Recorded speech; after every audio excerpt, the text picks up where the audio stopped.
Carta do apóstolo Paulo aos Romanos, nós temos um texto que fala sobre o que eu quero ministrar essa noite. Romanos, no capítulo 12, o versículo 2, Paulo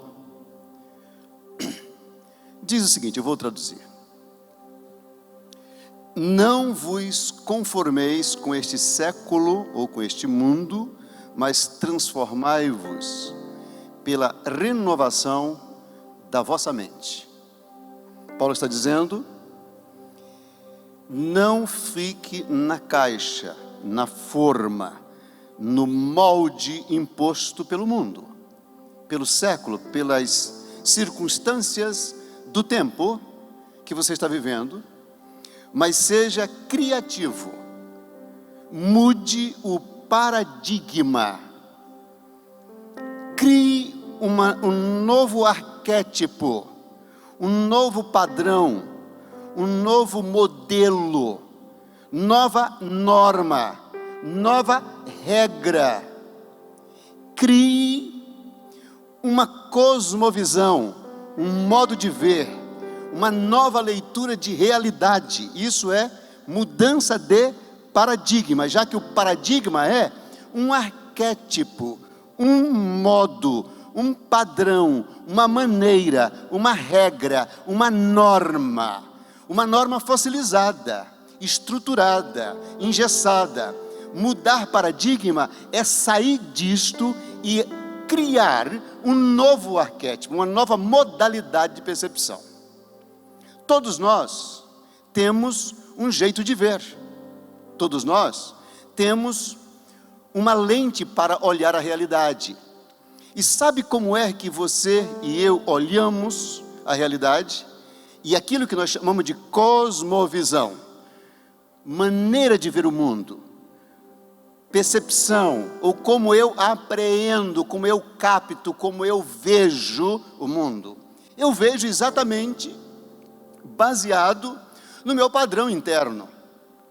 O conjunto das minhas experiências, das minhas frustrações, das minhas alegrias, do que eu aprendi, do ensinamento, de tudo quanto na vida eu fui esbarrando e assimilando e captando, eu vou construindo uma montagem psíquica, psicológica, e a partir daí eu crio uma visão, eu crio um modo de interpretar, eu tenho uma hermenêutica, Hermes, aquele que revela a coisa dos deuses, um modo de ver, hermenêutica, interpretar, perceber, retirar dali.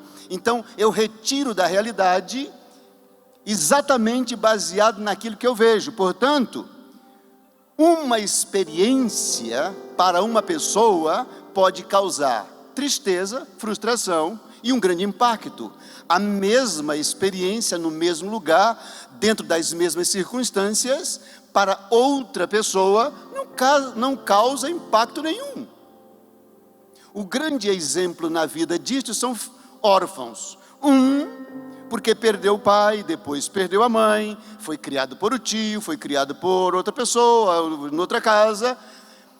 Quando você os encontra adultos no gabinete, no consultório, na vida, numa palestra que se abre o coração, eles olham pelo retrovisor e estão com um padrão, com um arquétipo, com um modelo, uma forma de ver, uma norma, uma regra, baseado na tragédia.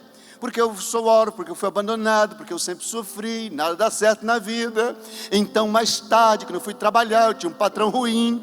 E aí, toda a vida, a pessoa vê-la como tragédia, como um mundo mau, como um mundo absolutamente ingrato, como injusto. E esta pessoa não consegue pisar um degrau de satisfação, de crescimento, de celebração, porque ela está fixada naquele modo, aquele padrão de ver. Outra pessoa, aliás, nós tivemos a notícia recentemente que faleceu o conhecido pastor Nirto dos Santos, que foi presidente por quase 30 anos da Assembleia de Deus em Santa Catarina. Ele chegando em casa quando era criança, sua mãe estava enforcada. Depois ele perdeu seu pai, que era, acho que é alcoólatra. Eu li o livro todo, eu vi a história, não tenho os detalhes desse momento, mas acho que era isso. E ele sai e anda pela rua, ele andou pelas ruas, criança, sozinha, procurando no lixo, coisa para comer e tal. Daqui a pouco, já uma casa o acolhe, depois uma senhora o acolhe, que era cristã. Ele vai morar nesta casa, ele aceita Jesus como Salvador, ele começa a trabalhar. E ele começa a trabalhar e enfrenta a realidade, o mundo. Ele faz uma leitura que ele vai crescer. E ele cresceu. Esse cara construiu uma família linda. Ele se tornou muito jovem, um pastor, um pregador, um líder. Ele influenciou gerações, um sujeito de uma capacidade incrível, sempre estava de bom humor, com alegria.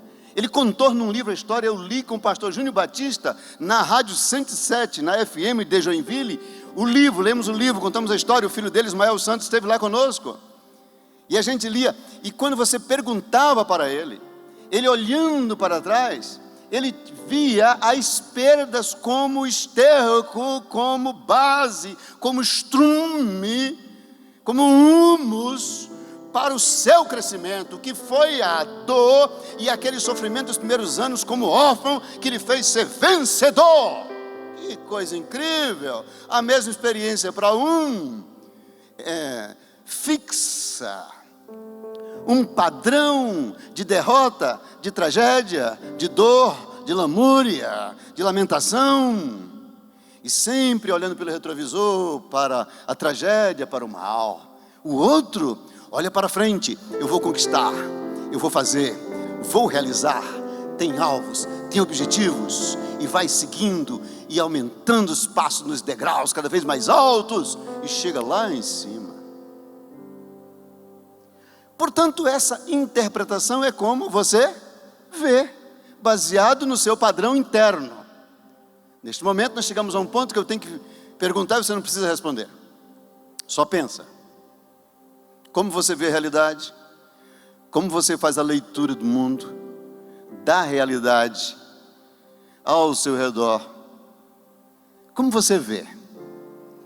Seja quais forem as circunstâncias, vê-la com pessimismo? Vou lembrar-lhes do paralítico do tanque de Betesda.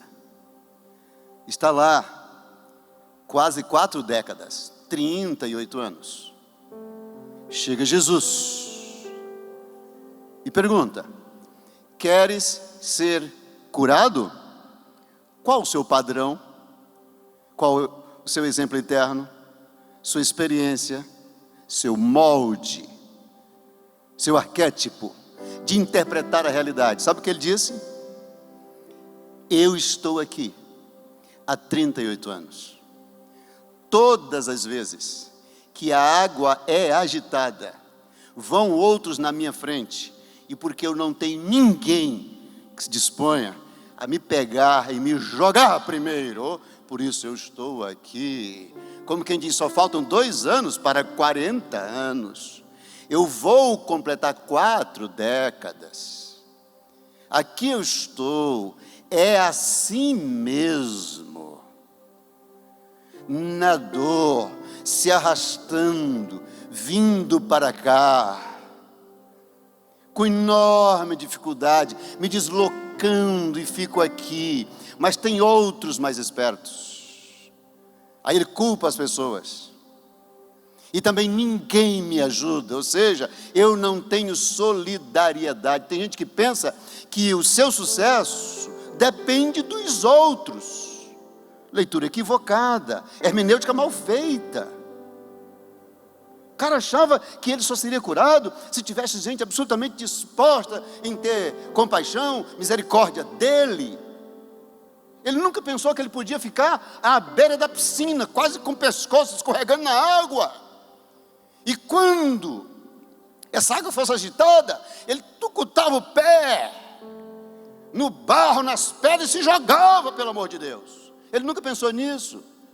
Ele só pensou que outros ficam na frente, e que me deixam aqui, e eles são culpados do meu sucesso. E ninguém me ajuda. Aí tem gente que diz, porque meu parente não me ajuda, porque aquele meu amigo não me ajuda, porque o pastor não me ajuda, porque fulano tal não me ajuda. Esse cara fazia isso. Jesus disse, espera aí, estou te perguntando uma coisa, tu queres ser curado? Jesus o instiga, o movimenta, o fustiga, o incita, sai desse paradigma, sai deste molde que tu estás pregado, movimenta-te para uma ideia nova, para um novo modo de alcançar a cura. Aí Jesus, vendo que o homem provavelmente movimenta o coração e vislumbra qualquer ideia de realmente sair dali, e quem sabe esse transeunte que chega e lhe dirige a palavra é alguém que pode pegá-lo nos braços e jogar, sei lá, ele pensou alguma coisa, mas pelo menos sai da cachola, miserável. E então se movimenta um pouco. Olha, Jesus disse, ok, parece que em ti há um senso de mudança, então levanta, toma o teu leito e anda. E não é que ele tinha realmente tido alguma iniciativa, porque poderia ter ficado lá, mesmo com ordem de Jesus, porque se o cara paralítico está lá, precisa fazer alguma coisa quando ele deu a ordem. Ele tentou então se movimentar. Quando tentou se movimentar, pelo poder de Deus, encontrou forças. A paralisia foi extinta, foi expulsa, o mal saiu, os nervos voltaram a funcionar, as juntas, e o cara se levantou. Se levantou, estava curado. A mente mudou. Houve um movimento interno que fez vislumbrar uma mudança de paradigma. Como é que você vê? Vamos pensar no jovem rico? Como é que o jovem rico foi criado, aquele rapaz? Eu penso que ele tinha um pai absolutamente rigoroso e também avarento e apegado ao dinheiro. Disse, meu filho, você tem que ganhar e guardar, ganhar e guardar, ganhar e guardar. Claro, o cara se enriquece de várias maneiras, com estratégias, oportunidades, herança que você sabe trabalhar bem com ela, alguma coisa. Esse cara trabalhou e ele tinha muitos bens. Ele era um cara também de boas maneiras, observador da lei, era um cara regrado. Chega para Jesus e diz, de tudo que faço, o que eu faço mais para herdar a vida eterna? Jesus então olha para ele e vê que o padrão dele, existencial, a medida, o arquétipo interno, paradigma interior pelo qual ele via o mundo e como ele se sentia seguro. O que era segurança para ele? Ter bens, não gastar, não desperdiçar, não poder ser generoso, segurar, agarrá-los. Eles me sustentam no dia que vier qualquer calamidade, eu tenho que tê-los. Essa era a visão dele. Isso você não compartilha com ninguém, você tem que amealhar mais, ter mais, mais, mais. Então Jesus olha e vê que a segurança deste homem, o padrão dele está, o paradigma dele está em sua confiança nas riquezas, e que esse era um grande problema para ele, porque outros ricos serviram a Deus. Nicodemos amou o Senhor e tinha riquezas. A Arimateia, o cara dono da imobiliária da região e dono dos túmulos novos que vendia aos ricos. Não lhes é exigido de tantos da Bíblia que tinham muito, que dessem tudo, que largassem tudo. Por quê? Porque o paradigma deles era outro, o padrão era outro de medir a vida. Este, porém, mediu o seguinte, eu tenho que ter isso aqui, não posso saltar, não posso compartilhar. Jesus disse, então você tem um grande problema. com esse paradigma, a sua confiança só está nos bens, tem que mudar. Então faça o seguinte: venda tudo que tem, dá aos pobres, entrega tudo e vem, segue-me, tu vai ter um tesouro no céu. Vocês sabiam que se esse cara tivesse dado uns passos assim, olhado para Jesus, mudado o paradigma e ter dito: Senhor, ok, vou fazer isso agora, como disse Zaqueu? Jesus mandou ele vender? Não, Zaqueu foi que decidiu, mudou o paradigma. Se tenho defraudado alguém, vou devolvê-lo 4 vezes mais. Jesus não mandou. Eu tenho para mim, Jesus deve ter orientado depois: ei, tu vai achar as pessoas? Tu vai encontrar o pessoal de onde para fazer isso? Só que tu tem certeza. Então não pedi para você fazer isso. Ele podia ter chamado o jovem quando o jovem decidiu: estou indo e vou entregar tudo, porque eu meço agora qualidade de vida, segurança, alegria, celebração, bem de viver na tua pessoa. É isso que eu queria, eu encontrei. Quando ele fosse andando, ele disse: então vem cá, só queria que você mudasse o paradigma. Não precisa vender tudo e doar tudo. Se quiser fazer uma parte, faça, não precisa mais. Ele queria que mudasse o paradigma. Porém aquele jovem sai muito triste, diz o texto, e ele saiu muito triste, arrasado, fixado no paradigma da segurança nos bens materiais. E a Bíblia não diz realmente que ele mudou de ideia. E a Bíblia não diz que o cara foi salvo. Não se conta mais a respeito dele. Seu paradigma era aquele. Veja como são padrões fossilizados, padrões estruturados. Quando nós observamos Jonas, o profeta Jonas, que incrível, o cara fazendo a obra de Deus, um pregador da palavra, o homem que vaticinava a palavra, pregava, profetizava, é mandado a Nínive, realmente para uma mensagem dura. Dentro de mais 40 dias, a cidade será subvertida, descerá fogo do céu, queimará a cidade por causa da dureza do vosso coração e do vosso pecado. É só 40 dias e descerá fogo do céu. Eu sou Jonas de Israel, filho de Amitai, profeta do Senhor. Fogo descerá. Fogo descerá. E ele foi na cidade, passou os dias pregando. Ele terminou de pregar, vai para uma encosta, um lugar mais alto, onde vê a capital da Síria, e disse: quero ver o fogo descer, vai queimar tudo, como Sodoma e Gomorra. E ficou lá esperando. Mas ele podia ter percebido que quando ele já estava no meio da pregação, que quando ele estava pregando, soube notícias de que o rei se humilhara, que baixara um decreto, que todo o povo da cidade teria que passar 3 dias em humilhação, em roupa de saco, na cinza, em humilhação, arrependimento. Amarre os animais, nem animal bebe e come, os animais também, é tudo ser vivente, tem que se humilhar diante de Deus, e pedir perdão, e se arrependeram, e o Jonas está lá. Espera aí, por que ele não mudou a chave? O paradigma? Ele não sabia que Deus era clemente, e que o arrependimento muda qualquer sentença. O cara ficou lá. Como o sol era escaldante, Deus permitiu que uma rameira crescesse rapidamente sob um arbusto seco que tinha, e fez exatamente uma pequena latada, uma sombra.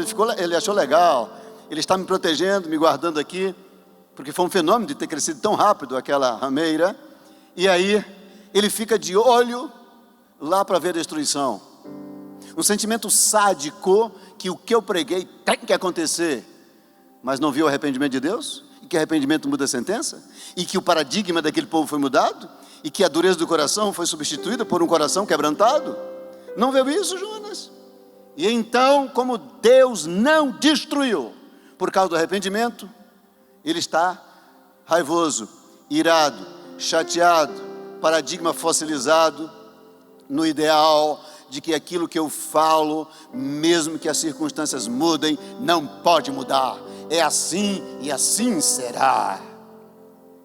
E o Senhor perguntou: Jonas, porque ele disse: Senhor, agora me mata, estou decepcionado, não quero viver, é muito melhor morrer. Jonas, me diz uma coisa: é razoável esta tua raiva, esta tua ira? Sabe o que ele respondeu para Deus? Sim, é razoável até a morte. Miserável, pastor João, como é que pode? Esse é o meu paradigma, é assim, essas pessoas têm que morrer, é razoável, e eu fico com essa razão e esse paradigma até morrer. Você já viram gente assim? Meu Deus, tão fácil mudar as circunstâncias, é só girar a chave, pensar diferente, novo modo de ver, nova modalidade de perceber. Em tantas circunstâncias da vida, mudar a chave. Jonas saiu dali amargurado, disse que ficaria assim até morrer. Não sei qual foi o final dele, não sei quanto tempo ele ficou assim, não sei quando teve alguma mudança. O exemplo foi péssimo. Pessoas que veem o mundo assim. Lembra dos 12 espias mandados por Moisés? 10 mais Josué e Caleb viram a terra de Canaã, andaram, perceberam, viram a fertilidade da terra, os cachos de uva enorme, uma terra absolutamente frondosa, frutífera.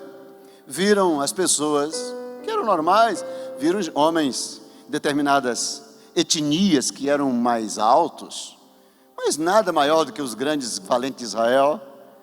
E então, quando voltaram, 10 desses líderes, que eram chamados espias, deram relatório para Moisés, a liderança, dizendo: a terra de fato é boa, tem tudo de bom, tem abundância, tem rios, terra fértil, bosques, florestas, campos, animais, tem tudo, só que a terra que devora os seus moradores. Se a gente entrar nela, a gente é devorado. Nós vimos uns homens lá, de forma que chegamos numa etnia, passamos naquela vila, os caras são tão grandes que a gente diante deles parecia gafanhoto. Uma hipérbole, um exagero. Os caras eram homens médios, medianos e altos também. Os outros tinham 40 centímetros a mais, 30. Os caras acharam que eles eram gigantes, que ele era o gafanhoto, formiga. Está brincando? Que padrão é esse? Padrão do Egito. Acostumaram no paradigma da escravidão, do capataz que manda, que mata, que humilha, e não saíram daquele paradigma. Então Josué e Caleb levantaram as mãos e disseram: não, Moisés, ok, realmente tem a terra fértil, isso, e até vimos alguns lá, sabe, descendente de uma etnia, talvez sejam, eles são caras altos, são gigantes, não é nada não. Se Deus nos entregou, nós vamos lutar contra eles como fosse um homem só, a terra é nossa, vamos conquistar, nós já vencemos. Isso foi o modo como Josué e Caleb viram aquela realidade, fizeram a leitura de realidade, a visão de mundo. Não é dessa forma derrotista, é uma pequena interpretação, vocês viram? Mas os caras não foram no mesmo lugar juntos, dormiram nos mesmos lugares, viram a mesma terra e as mesmas pessoas. A leitura de realidade foi diferente. E Josué e Caleb entraram na terra, os outros não. Aquilo que tu vê com o teu modo de enxergar, com o teu paradigma, com o teu padrão, alimentado pela fé, tu alcança, meu irmão, tu alcança, minha irmã, sabia? Porque é o Deus que te dá a visão e o modo de aprender e captar, dá a provisão também, dá a graça, dá a força, dá o poder, te dá estratégia para chegar lá. Aleluia! É o mesmo Deus, mesmo Deus, é mudar o paradigma. Vamos lá. Então nós temos Pedro, Tiago e João, criados à margem do mar da Galileia, Genezaré, criados pescadores, treinados, hábeis nesse serviço, fizeram uma sociedade, estão trabalhando. Chega Jesus, iniciando o seu ministério, ainda observando para escolher os primeiros discípulos. Estão eles lá, limpando as redes. Jesus pede emprestado o barco para usá-lo como púlpito para a pregação daquela manhã. Eles trazem afastam um pouco para que o eco da voz de Jesus possa se estender e alcançar a multidão. Terminado a longa pregação, desce do barco, olha para Pedro, Tiago e João e diz: como emprestar o barco? Afastem um pouco e lance novamente as redes.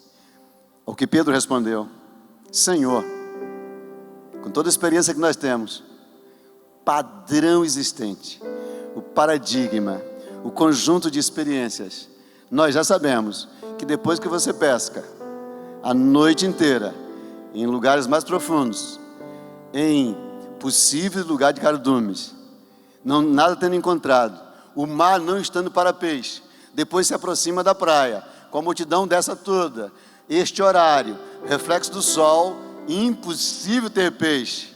Esse é o padrão, essa é a experiência, essa é a realidade. Porém, escute só uma coisa: eu agora mesmo, diante da tua palavra, da tua ordem, da tua orientação, eu quero mudar o paradigma. Eu quero mudar o paradigma. Eu vou mudar a chave. Tiago, João, os dois devem ter dito: mas o que fazer? Muda a chave. Ele não está mandando? Senhor, decisão é essa: sobre a tua palavra, teu modo de ver, teu poder, tua graça, tua ordem, tua ordenança, sobre isso nós lançaremos as redes. Afastou alguns metros, corajosamente, novo padrão de pensar, nova maneira. O mar não está para peixe, mas pode acontecer. É nova estratégia. E aí lança as redes. O resultado, vocês sabem, foi a pesca milagrosíssima. Encheu-se as redes. Abundância e fartura. Por quê?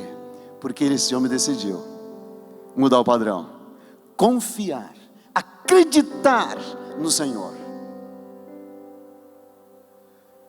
Qual é o teu modo de fazer leitura da realidade? Que padrão está adotando? Nós somos criados em lares. A maioria absoluta de nós, cujos pais dizem: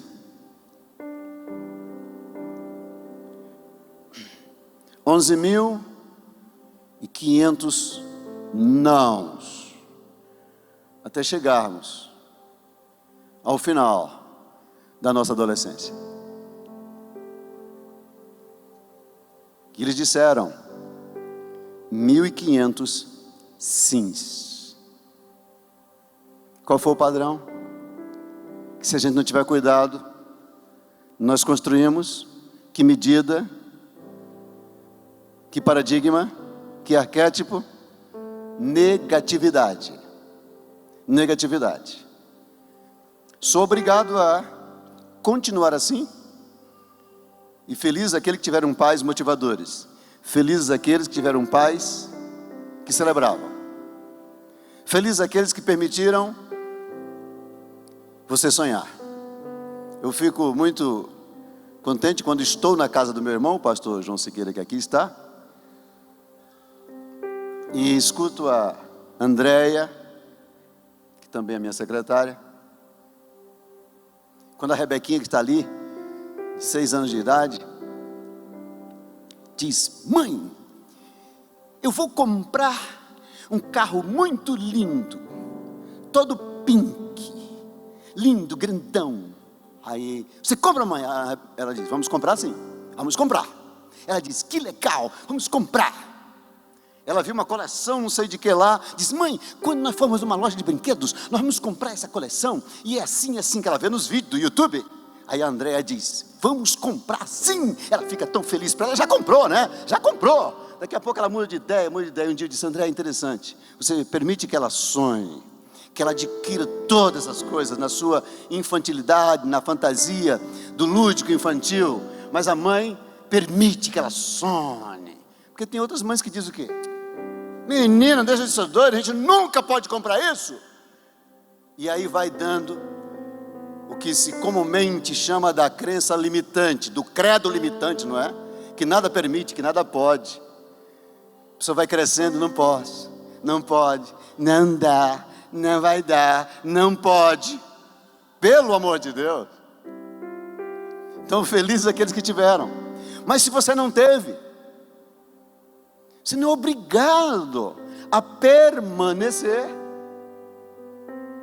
no negativo,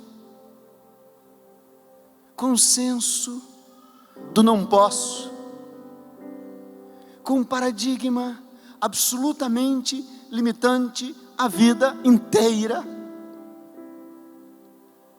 Em Deus nós somos chamados a celebrar vitórias, a sonhar com vitórias.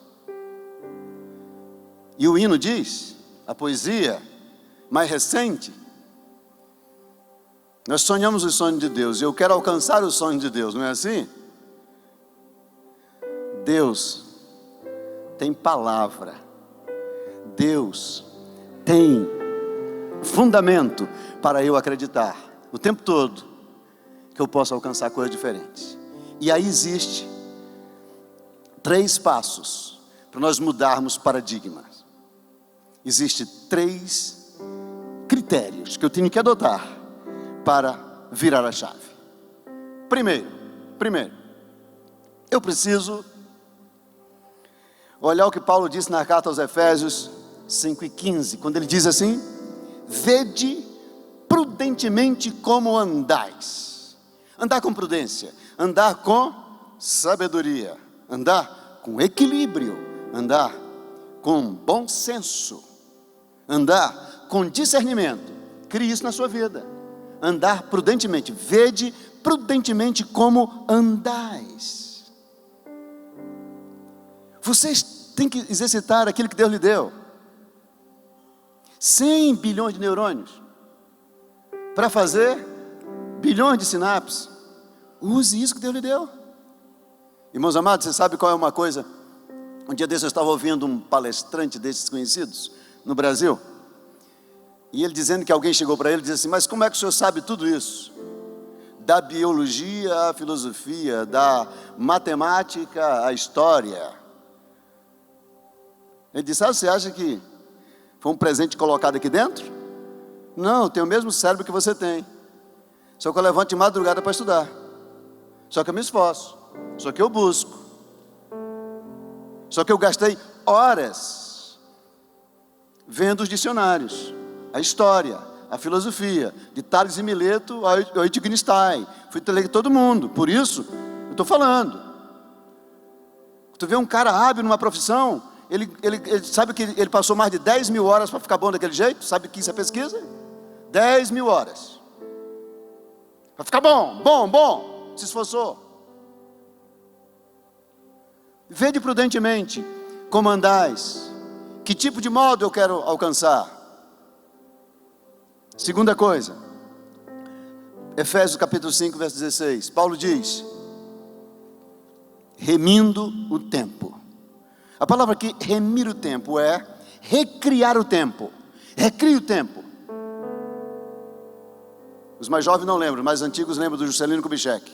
Quando ele foi criar Brasília, em 1961 para 62, ele então, na grande construção de Brasília, e as estradas no Brasil, e tudo que ia acontecer, o médico mineiro dizia o seguinte: nós vamos fazer em 5 anos o que se faz em 50. Vamos remir o tempo. Tem tempo na vida da gente que Deus nos dá entendimento. Deus te fez ter maturidade. Deus te permitiu acúmulo de experiências para você, em 1 ano, recuperar 10. Remindo o tempo, com estratégia, com sabedoria de Deus, do Espírito Santo. Eu tenho que deixar a minha vida, a minha mente, o meu ser, me entregar para isto. Permita que o Espírito Santo trabalhe em você. Fique disposta à ação de Deus na sua vida, porque em 1 ano você pode recuperar 10. Remir o tempo significa isso, recriar um novo tempo de oportunidades na minha vida. Às vezes nós pensamos: meu Deus, esse ano foi um ano perdido, desde março, então estão dizendo que outubro e novembro, ano perdido. Na história da humanidade, este está sendo chamado já o ano perdido. Ano perdido coisa nenhuma, ano de grande experiência, de termos aprendido a viver com menos, de termos aprendido a não necessitar do supérfluo, de termos aprendido solidariedade real, generosidade do fundo do coração, de descobrir quem são as pessoas que nos amam e como temos de fato afeto verdadeiro também para com os outros. Como é possível atravessar desertos, como é possível enfrentar calamidade e sobreviver e superar e adquirir conhecimento e sabedoria e resignação. Há ano que nós estamos aprendendo. Eu escrevi ontem rapidamente, porque também passei um dia só. Aí eu escrevi sobre solitude. Me lembrei da fala de Schopenhauer, quando ele diz: o homem que não sabe ficar só,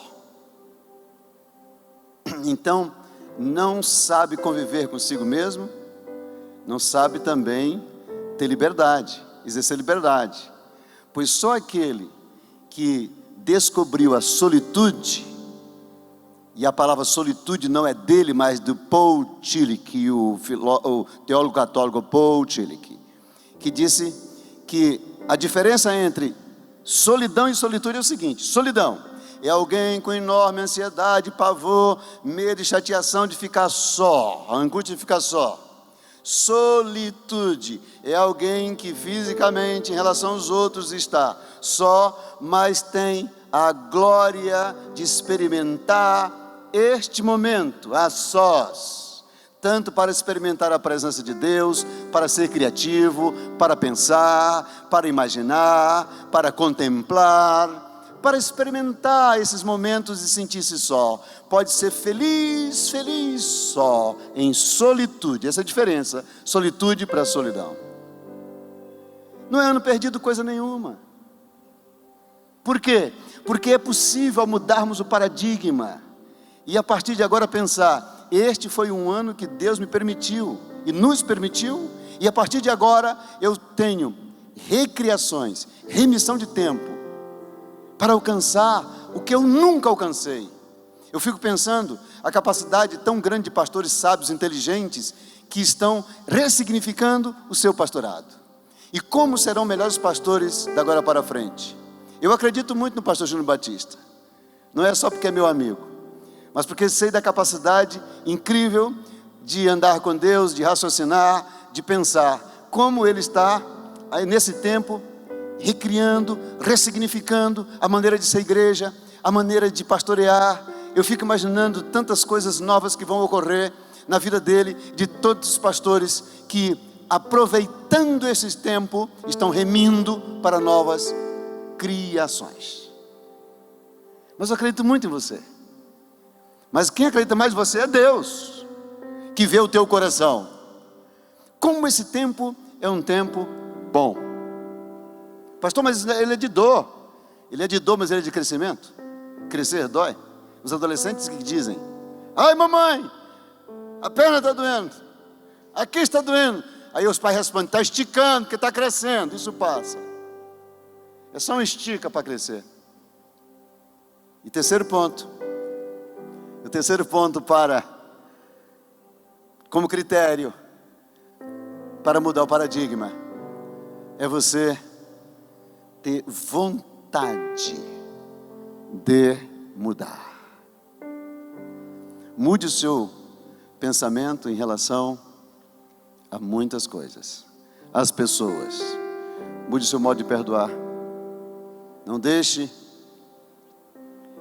o sol se pôr sobre a sua ira. Mude o seu modo de celebrar. Não seja espoleta atrasada. Todo mundo já está celebrando, tu só vai celebrar se for incentivado. Celebra logo, antecipadamente já.